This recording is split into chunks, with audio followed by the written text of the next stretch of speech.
Okay, so synchronizing audio. Let's get started.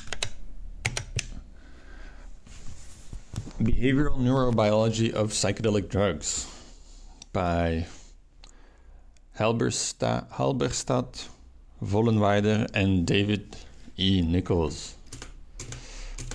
Preface. To fathom hell or soar angelic, just take a pinch of psychedelic.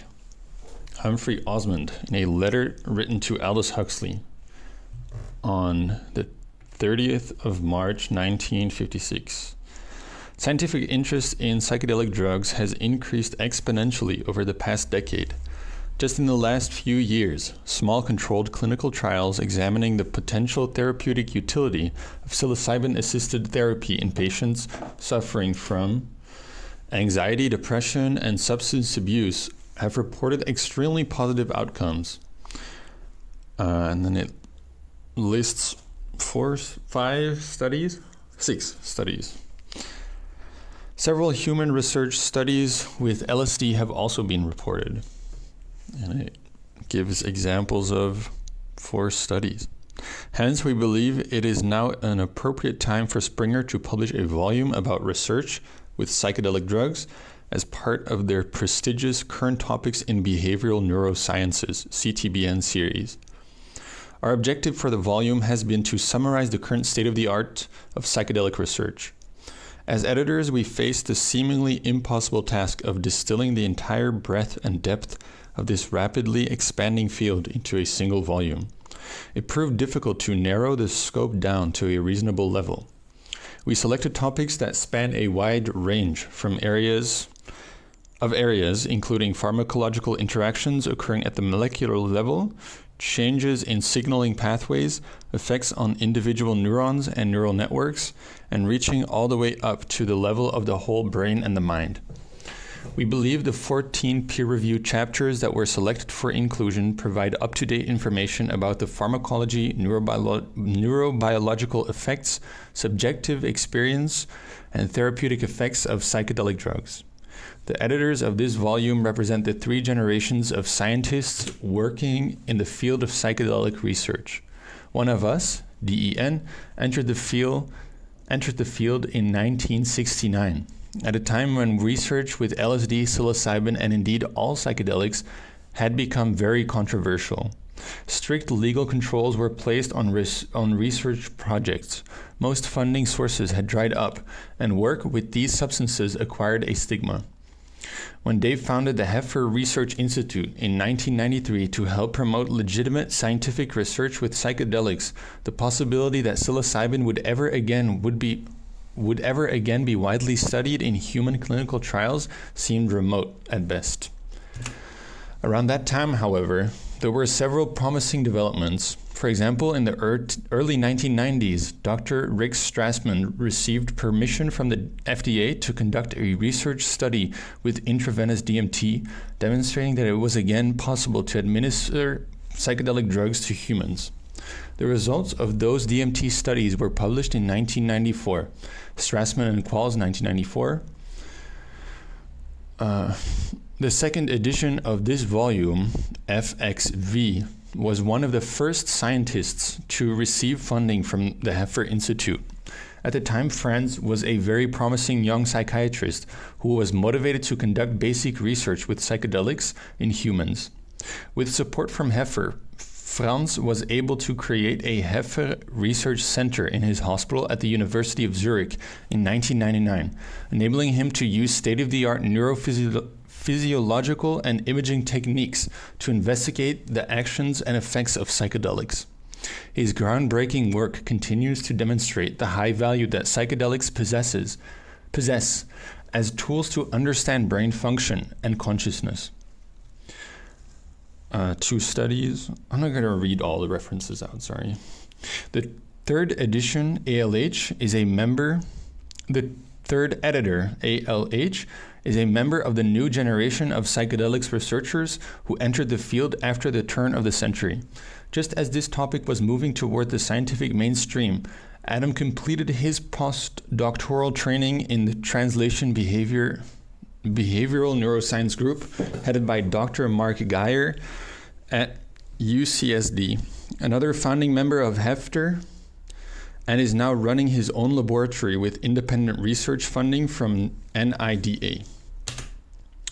We are greatly indebted to the corresponding authors and their co-authors for all their hard work.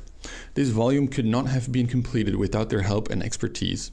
The staff at Springer deserves special recognition for their patience as well as for guiding us through the publication process. We also owe a debt of gratitude to Mark Geyer, Bert Ellenbrook, Charles Mardson, and Thomas Barnes for their willingness to include this volume in the CTBN series. Finally, we should provide a comment about our use of the term psychedelic in the title of this volume. Despite the recent rapid advancement of this field of research, the terminology used to classify LSD, mescaline, psilocybin, and related substances still remains controversial. Many names have been proposed for these substances over the years, including delusionogenics, I have no idea how to pronounce that, entheogens, hallucinogens, hallucinogenics, misperceptionogens, mysticometics. Okay, I'm not going to read all of those. That's insane. Schizogens. What? Unfortunately, most of these terms are overly specific for one aspect of the drug experience or are non-neutral terms reflecting their perceived utility. The term psychotomimetic, which was introduced by Gerard, is a pejorative that emphasizes the ability of these substances to induce a psychosis-like state. However, the effects of these drugs approximate only some of the symptoms of schizophrenia. Similarly, entheogen, proposed by several prominent ethnobotanists in 1979, is a narrow term with religious connotation that focuses on the mystical or religious effects that can be produced by this drug class. Hallucinogens has perhaps been widely used in the scientific literature and is the legal designation used to classify these substances in many countries. Unfortunately, it also is a misnomer because these compounds rarely evoke true hallucinations and do not normally impair reality testing. Furthermore, a wide range of psychoactive substances, including cannabinoids, dissociative anesthetics, anticholinergics, and entactogens, such as MDMA, can produce hallucinogenic effects. Hence, LSD-like drugs are often referred to as classical hallucinogens or serotonergic hallucinogens in order to distinguish them from other drug classes.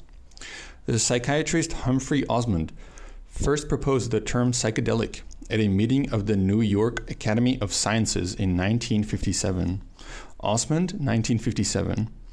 Osmond coined this term, which means mind manifesting, to highlight the ability of these substances to facilitate exploration of the mind by exposing latent mental states. The word psychedelic was constructed to avoid the negative connotation associated with words such as psychotomimetic, which had been adopted by many medical professionals. The classification did not take hold among many researchers, likely because it carried a stigma due to its association with the counterculture in the 1960s and 70s. It effectively disappeared from the scientific literature for many decades, although it has probably remained the most widely used name in popular culture for more than half a century. These issues, however, have faded with time, and the recent resumption of research with these substances has been accompanied by a reintroduction of the word psychedelic into the scientific vocabulary. During the past 2 years, papers specifically about psychedelics have appeared in several respected scientific journals.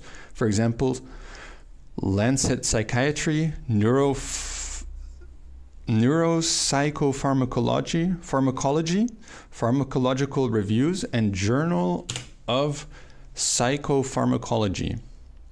Recently, when many prominent investigators gathered together to discuss the therapeutic effects of psilocybin at a conference organized by the Usona Institute, there was much reflection about the need for a professional society devoted to research with these substances. The attendees agreed to form a society, and the unanimous decision was made to name it the International Society for Research of Psychedelics. Hence, there is now a consensus among researchers in the field that these substances should be referred to as psychedelic drugs, and this volume has been titled accordingly. I'll read the authors again. Out of respect, Adam L. Halberstadt, David E. Nichols, and Frans X. Vollenweider. I have no clue if those guys are actually... Oh, Switzerland. Okay, so yeah, that's probably German pronounced. I don't know. Pronounce it in German way, I mean. Contents, I can quickly read these, and then I'll end the video. So chapter 1 is written by David Nichols, Chemistry and Structure Activity Relationship of Psychedelics. Chapter 2, Hallucinogens and Serotonin 5-HT2A Receptor Mediated Signaling Pathways by Juan Lopez Jimenez and... I'm not going to read the names. I don't want to butcher people's names. Effects of hallucinogens on neuronal activities, Chapter 3. Chapter 4, Interactions of hallucinogens with the glutamatergic system. Permissive network effects mediated through cortical layer 5 pyramidal neurons. Chapter 6, The effects of hallucinogens on gene expression. Whoa. Effects of hallucinogens on gene expression. Interesting. Effect of hallucinogens on unconditioned behavior. Hallucinogens in drug discrimination.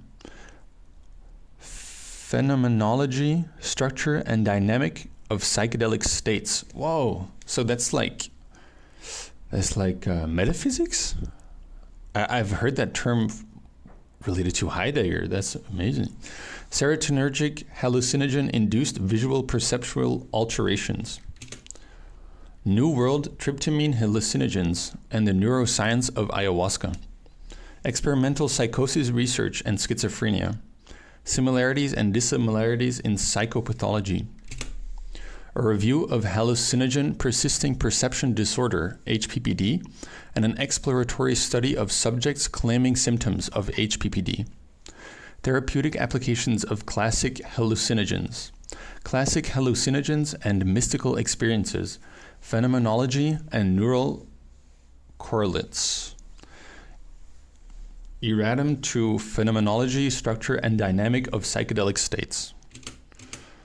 Okay. That was it. Thanks for watching.